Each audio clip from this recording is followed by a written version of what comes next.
Hello everyone, this is Indrajit Ganguly and welcome to the last topic from the third chapter of history, the sense of collective belonging. I hope you are already familiar with the concept, the sense of collective belonging from the previous chapter. As you know that the sense of collective identity helped to create the nation state like Germany and France, right? But in the case of India, when we are talking about anti-British movement and when we are discussing about the united mass struggle, the sense of collective belonging is very important to develop the nationalist sentiments among Indians. Students, as you know that nationalism develops when people begin to feel that they have a common heritage, culture, descent and belonging to the same nation. So, this sense of collective belonging amongst Indians was developed in three ways. Number one, use of culture. These included folk tales, folk songs, cultural practices, art, literature, and many more. Number two, personalities, figures, and symbols. These included two things. One is allegory, and second one is national flag. And the third, which is very important, that is interpretation of history, which means to revival of the glorious history and to revival about the incidents of the glorious past. Okay, I will discuss with you these three topics one by one. So our first topic, that is number one, that is use of culture. In the late 19th century India, nationalists began recording folk tales sung by birds, and the nationalist leaders of India toured villages to gather folk songs and legends. These tales, they believed, gave a true picture of traditional culture that had been corrupted and damaged by outside forces. Dear students, in Bengal, Rabindranath Tagore himself began collecting ballads, nursery rhymes and myths and led the movement of folk revival.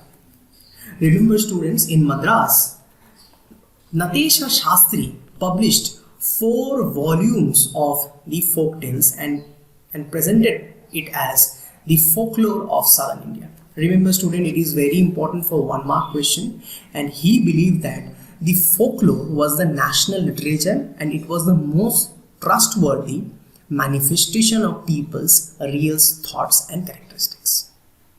So remember students, the revival of folk culture, folk tales, folk literature was essential for the developed the sense of collective belonging.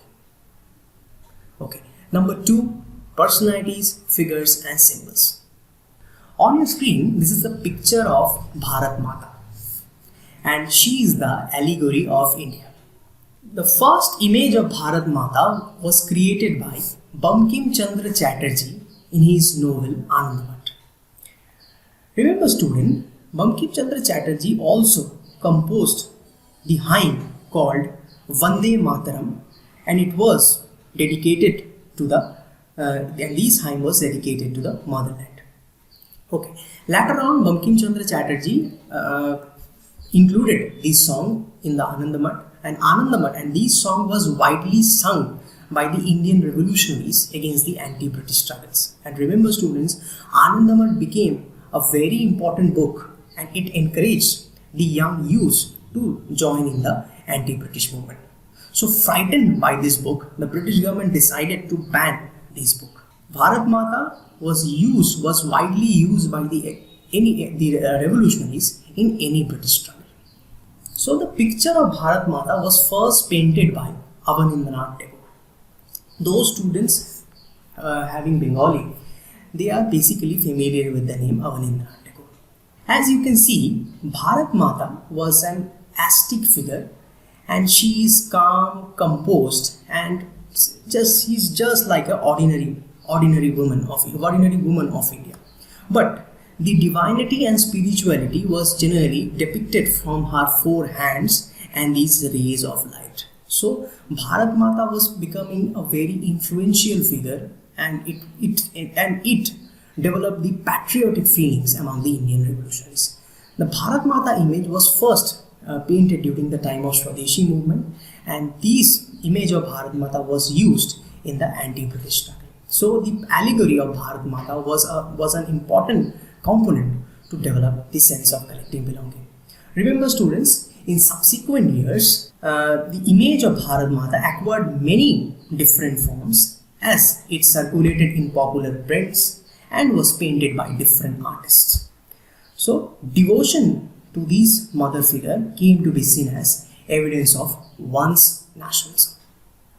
As the nationalist movement developed, nationalist leaders became more and more aware of such icons and symbols in unifying people and inspiring in them a feeling of nationalism.